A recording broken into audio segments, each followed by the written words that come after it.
हरे कृष्णा।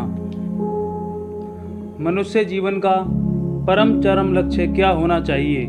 स्वर्ग, मुक्ति या भगवत धाम?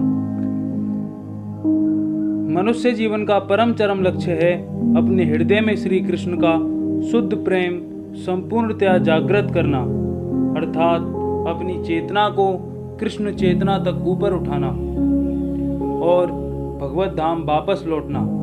भगवान के भक्त कभी भी मुक्ति की अपेक्षा नहीं रखते।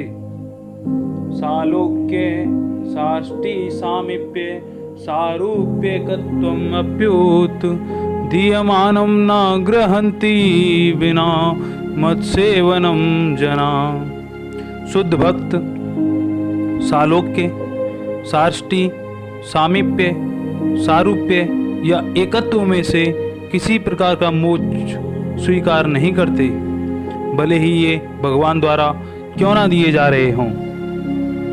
स्वर्ग में लंबा काम सुख है, लेकिन काम सुख से कभी भी कोई तृप्त नहीं हो सकता और अंततः पुण्य क्षीण होने पर मृत्यु लोक में आना ही पड़ता है। यह आवागमन लगा रहता है जो बहुत दुखदायी है। आवृतम ज्ञानम एतेन ज्ञानिनो नित्य वैरिणा काम रूपेण कौन्ते दुष्पुरेणानलेन च। इस प्रकार ज्ञान में जीवात्मा की शुद्ध चेतना उसके काम रूपी नित्य शत्रु से ढकी रहती है, जो कभी भी तुष्ट नहीं होता और अग्नि के समान जलता रहता है। इस श्लोक के तात्पर्य में श्रील प्रभुपाद बताते हैं कि मनुस्मृति में कहा गया है कि कितना भी विषय भोग क्यों ना किया जाए, काम की तृप्ति नहीं होती।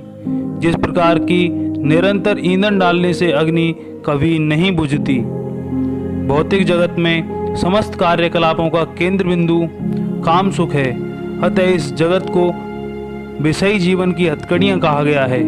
एक सामान्य बंदी गृह में अपराधियों को छड़ों के भीतर रखा जाता है। इसी प्रकार जो अपराधी भगवान के नियमों की अवज्ञा करते हैं, वे इस जीवन द्वारा बंदी बनाए जाते हैं। इंद्रिय तृप्ति के आधार पर भौतिक सभ्यता की प्रगति का अर्थ है इस जगत में जीवात्मा की बंधन अवधि को बढ़ाना। अतः यह काम अज्ञान का प्रतीक है, जिसके द्वारा जीवात्मा को इस संसार में रखा जाता है। इंद्रिय तृप्ति का भोग करते समय हो सकता है कि कुछ प्रसन्नता की अनुभूति हो, किंतु यह प्रसन्नता की अनुभूति ही इंद्रिय भोक्ता का चरम शत्रु है। नारायण परा सर्वेना कुतश्चन बिभ्यति स्वर्गपवर्ग नरकेष्वपि तुल्यार्थ दर्शन। पूरी तरह से भगवान नारायण की सेवा में लीन रहने वाले भक्तजन जीवन की किसी भी अवस्था से भयभीत नहीं होते।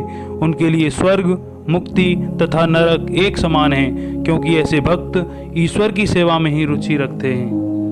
हरे कृष्णा।